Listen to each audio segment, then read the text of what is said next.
What's up, everybody? I'm Scott. I'm Jason. And you are listening to our Thanksgiving episode of Liquid Kernedge. Scotty, good to see you, my friend. So, for those that are just tuning in or have not been paying attention, a few weeks back, Jason lost a bet to me in fantasy football, and the loser had to perform a drunk history of the winner's choosing. And I chose to have Jason, who lost handily that week, to tell us the story of the first Thanksgiving. And we have a friend of ours joining the show today. We're down in Phoenix recording. Our buddy Steve from Ahwatukee. Ahwatukee. Which, if you want to know the truth, Ahwatukee in Algonquin means turkey, which is appropriate for how Thanksgiving drunkenness. So I feel like I should have a disclaimer on this show before we get any further. Jason is currently intoxicated, and we've had Jason intoxicated on the show before, but this is on a different level. We were at a mac and cheese festival prior, and he had himself a couple bullet whiskeys, and he's got himself a couple crowns in the water right now, so I don't think he feels any pain. And we also had, thank you, our intern JP's in the background pointing out we did have 3 pitchers of beer at Buffalo Wild Wings beforehand watching the Ohio State game, so. In all fairness, I only drank 1.5 of those. So, that's true, that is true. It was good. Yeah, I mean, if you count it in, I only have one. All things being equal, Jason is nice and lubed up for this very special drunk history.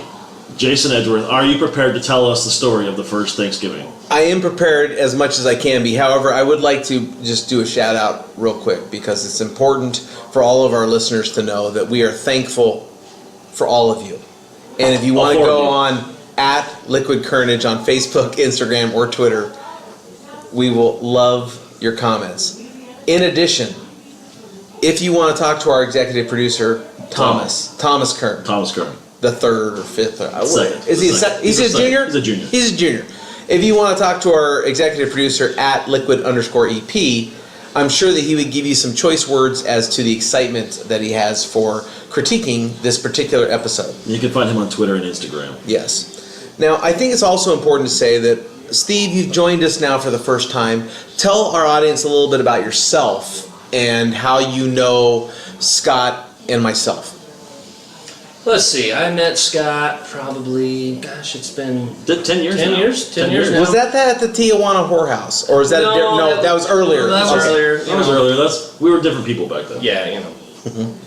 No, actually, I think I met you the first time at my reunion, wasn't it? Was it that summer? So it was going on 10 years, yeah. Because that was 09. Yeah, it was 09. So I guess it hasn't been quite 10 years, but... Our bro anniversary is right after Dean Kowalski's bro anniversary. Yeah. So good times. It's very good times. Scott crashed our 20-year reunion. I did. And pretended to be one of us. Susie Conklin and I actually went as twins that night and proceeded to convince everybody we were part of the class. Oh yeah, a lot of people believe them. They're like, okay, yeah, I remember you. Yeah. Like, no, you're totally full of shit. You made people feel completely dumb. So yeah, I mean, you can pretty much make anybody believe anything at that point. You know, I think it's a really interesting point that class reunions have no boundaries. They have no barriers. Everyone is open to anything at a class reunion. And I've never been to one. You've never been, so you know this for a fact that these are the rules of class reunions. Yeah, because you've never been to one, so from your past experiences, hey, you can tell us what's going on. Hey, it's my drunk history night, so I can say and believe whatever I want. Now, that being said, no, I've never been to a class reunion before. So, well, maybe that's your problem. Wow. Do you think it's important, though? Do you think it's important that the class reunion have only people that are from your age time, or do you like the fact that every 10 years, like 10 years, 20 years, you could merge those two together? Well, I think after a while they merge them anyway. Like once you figure out, like you pass the 30-year reunion mark, it's just whoever's still alive. Yeah, pretty much. Now, does it make a difference because you grew up in a small town, so you live in that small town still, so you see all those people that are always at your class reunion? Let's not forget the fact that social media today also makes this world a whole lot smaller. So, yes, I see a portion of them, but I see another giant portion of them on Facebook, which really eliminates the need for a reunion if you really want to get down to it. That's a good point. I mean, granted, when I went to my last one, which was almost 10 years ago, it's good to see some people you haven't seen in a long time. I mean, I had moved far away, so I lived on the other side of the country, so it was good to come back and actually see some people you hadn't seen in a long time. But, you know, to Scott's point, it's like, yeah, you know, you're you're in contact with some of these people kind of on a regular basis on And Instagram and Twitter. it's and Facebook. it's 10 years since our last reunions because I think Steve and I are 10 years apart. His 30 years coming up, my 20 years coming up. A lot of technology has changed over the last 10 years to where you're seeing people more often than we did 10 years ago. So Oh, yeah, absolutely. I mean, it's not as important as it used to be. I find this funny because my mom is going to be in 3 years celebrating her 60th class Wow. reunion, Right. and each year as you get closer and further from your graduation date, you realize there's a lot less people now that I have to associate You got with. like you know, 4 people at your reunion. It's is there anyone from your class reunion class reunion from the last time that you said, "Wow, I never knew them in high school, but they seem like they're pretty cool people"? Absolutely. I've actually seen that a lot. When I had a small group of friends, honestly, Dean Kowalska, Dean shout Kowalska, out. one of my best friends, Greg, that was my clique. So I didn't hang out with a mass variety of people.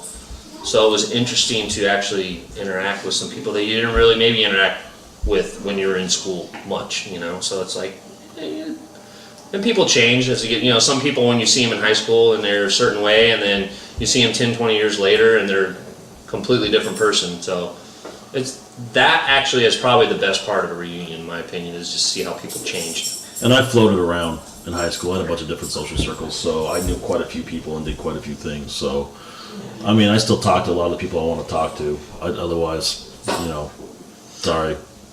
My town was a little different because you either stayed there and lived there and that was where you lived for the rest of your life, or you graduated high school, you got the hell out, and you never came back. That's just, it was one of those two. There wasn't like a happy medium of people that were just, oh, I'm there and now I can What's funny hang out. is that this all ties into our Thanksgiving special, because Thanksgiving is generally one of the weekends where everybody shows up to their hometowns or where their families are because they want to see their families for the holidays, and this kicks off the holiday season. Right? So it's almost a reunion of sorts starting this Wednesday night, which is traditionally called Wild Turkey Wednesday.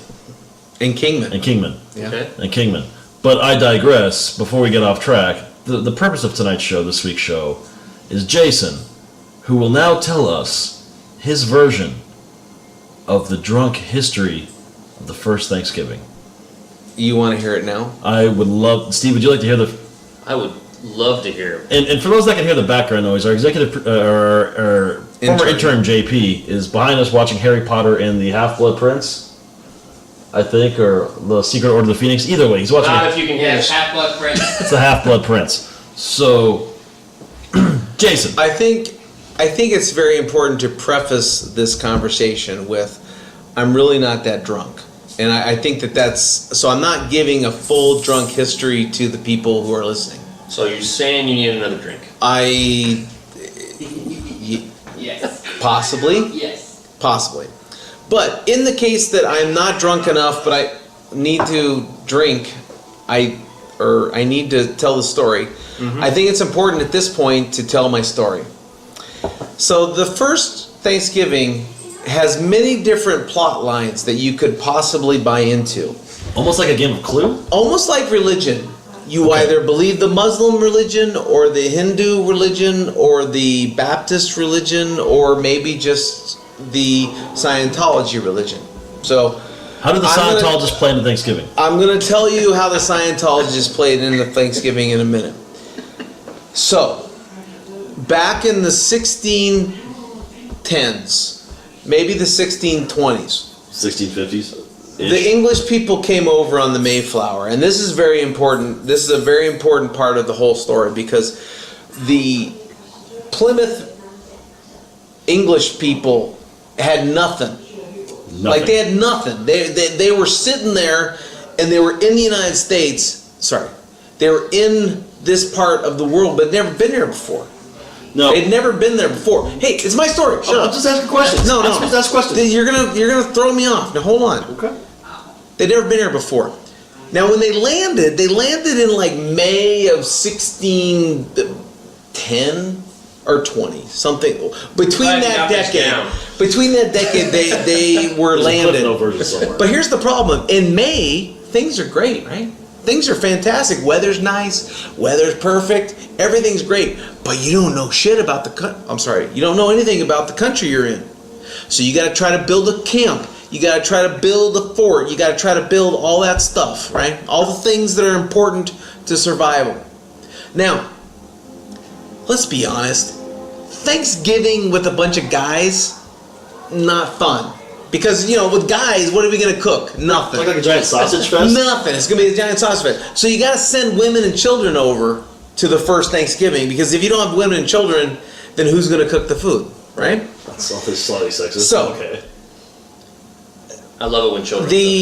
So the white men established the fort, and in the fort they said, you know what, guys, love you, Jebediah, but we got to get some women and children over here. So I'm going to send some women and children over. So they didn't do it the first year of the Thanksgiving. The first year of the Thanksgiving The first year that they were there, they did not do Thanksgiving. Now, can I ask a question? No. Is that how they do drunk history? They don't ask questions. That's fine. I was going to ask you, where did they land and what was the name of the ship? They landed in Plymouth.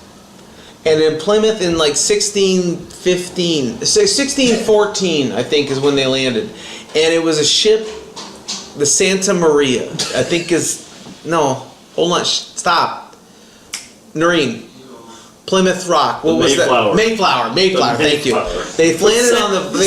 Columbus was with these bitches, man. Santa Maria. They landed. Santa Maria. Okay, stop. Now you're Columbus pissing was me. 120 years old. This is how the story's going to get really pissy in a second. Don't get pissy. Just stop interrupting me. Sorry. And just save your questions for the end. Well, there'll be a Q&A at the end. So the first year they landed in 1610, 11.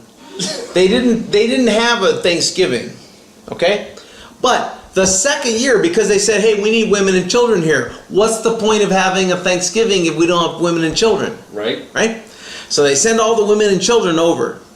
Now, it took them, so they made that comment in May, and the kids, 6 months, right? It takes 6 months to get over here. So they didn't get over here till November. And they couldn't do a Thanksgiving then because it was already passed. So they had to go all the way through, right? They survived the winter. Okay, I'm already fucking up my story because that didn't make sense why they survived. Stop. So, okay, let's try it again. Okay. You can't ask questions, Steve. Stop. Circa 1612. United States area. Families come over on the Mayflower because they're persecuted because of their religious beliefs. Okay. Now, in hindsight, probably a dumb move because you're bringing your family and wives and kids to a place you've never been to before and don't know shit about. But that's beside the point. So you get to the place, you land. You get your little barrier and you get your little town built. But you know what? It's May, right? So it's May, so it's not even warm. It's warm and you're growing shit, but you don't know what the winters are going to be like because you're coming from England. England has got some cold. So they knew it was going to be a cold winter, so they built from May to October. They went and tried to build a house and build a fort and build all shit. Now they discovered in June or July. Let's just say July. They're Indians. They weren't alone in this place. There was Indians in this place, and the Indians, even though they didn't really speak English like you and me, they understood that these white people might have made a mistake here because coming to this planet would cause them problems because it gets cold, right? Anyways, so all summer, May, June, July, August, the settlers are trying to build a fort and they're trying to build a house and they're trying to build this thing they call America. Now, the Indians are watching I don't know if this is good or bad, but I think I got 2-1, the white people are going to die. But they didn't. The white people didn't. And you know why? Because they got the wives and the kids, right? The wives and the kids inspired them to keep going. So in 1613, Sure. October-ish. Sorry. This is amazing. No, please. I have nothing to add to this. October-ish, they decide, you know what? Holy crap. We survived the first summer. They survived the first summer.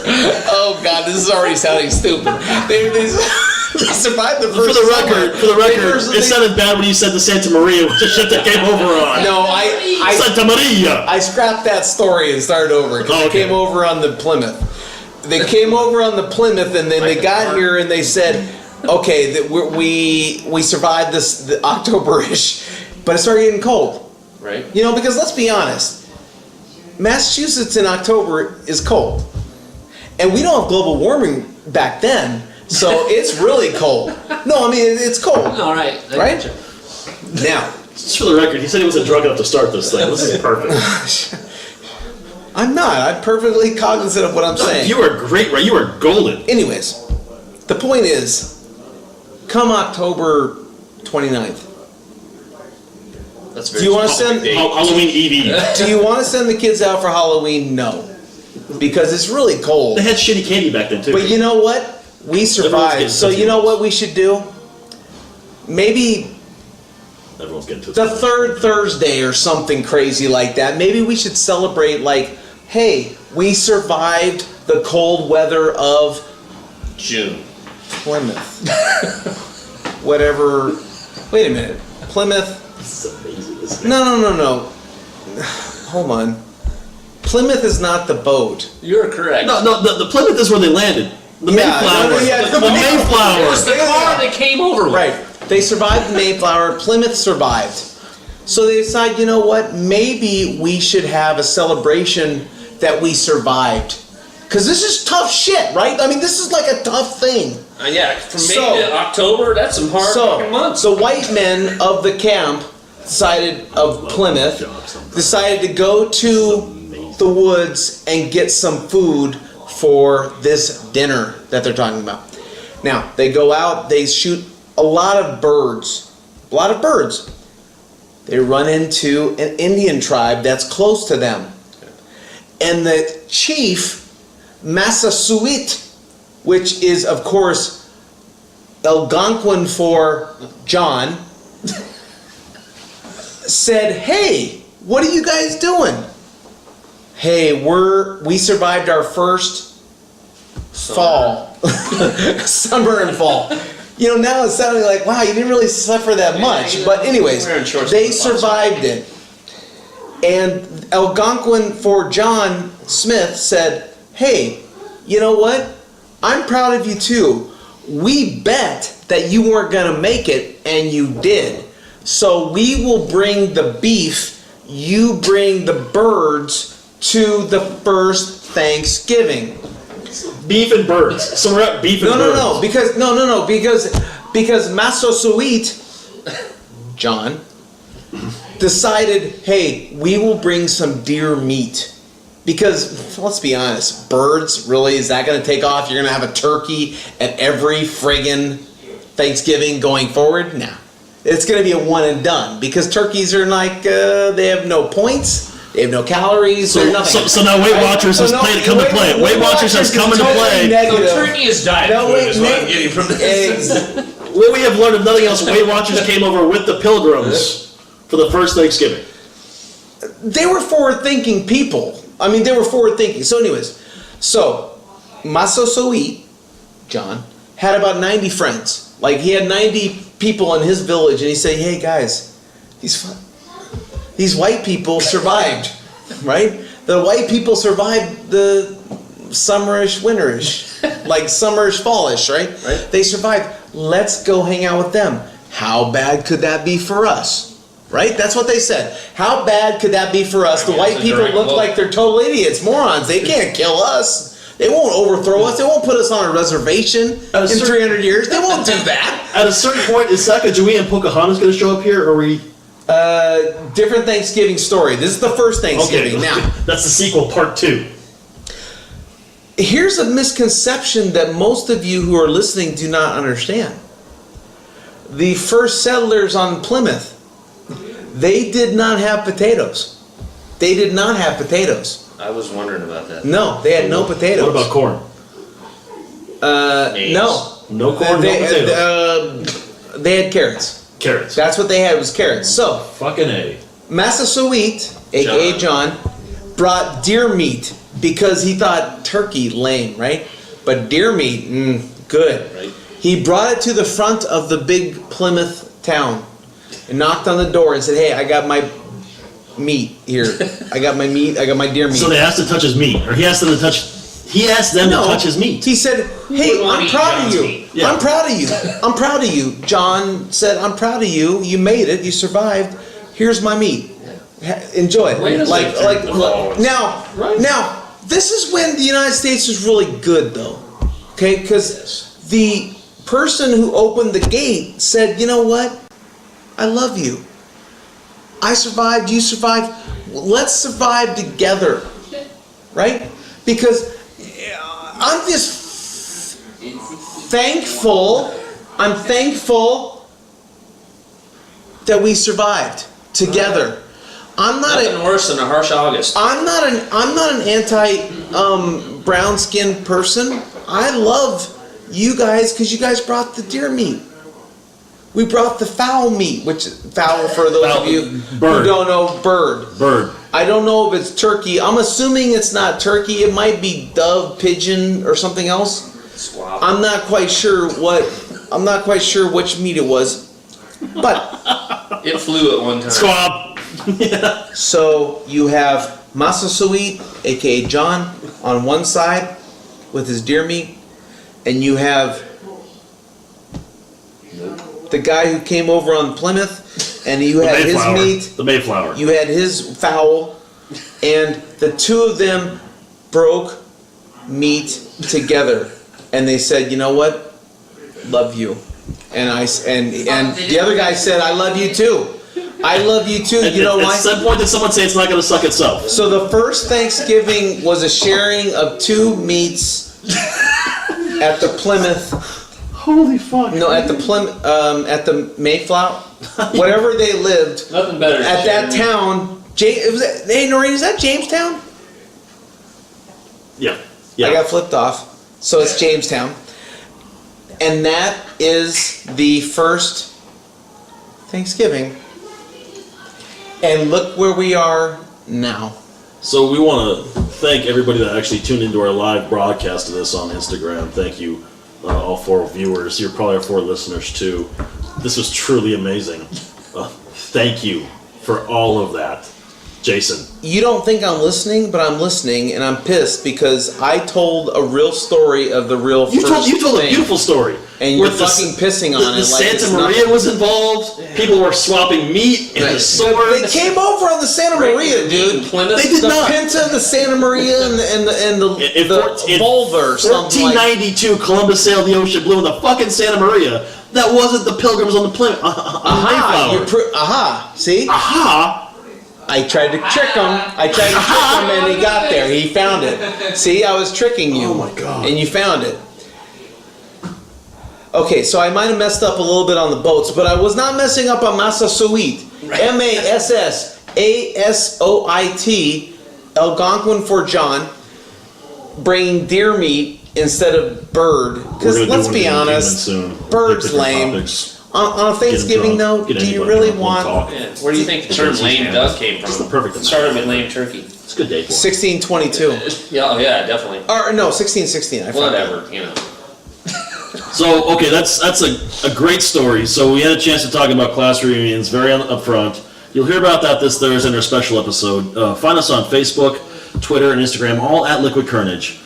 Jason, thank you very much for your rendition of the first Thanksgiving. I just like to put out there at this point that this is all our intern JP's fault. His fantasy team cannot produce one player that could score, and he is a douche. as part of Happy Thanksgiving. Is that Well, there you have it. So happy Thanksgiving. Is that And since okay? Jason's a little hammered, that was Jason. I'm Steve, not thanks for hammered, joining I'm us. Totally Thanks for having me. And as always, if you don't quite know what to say, Hey, no, that's my line. have yourself some Liquid Kernedge. Send it back to me. All right, Jason, take us home. Great meet together. Take us home. That was an exciting moment in the history of our podcast. Thank you so much for listening. We really appreciate it. Happy Thanksgiving. Now that you know where the true story of Thanksgiving came from, you'll be appreciative even more. I hope you have a great night. That was Scott Kern. Thank you, Steve, for coming over and listening with us. Thanks for My having name me. is Jason, and as always, if you never know quite what to say, just have yourself some Liquid Kernedge.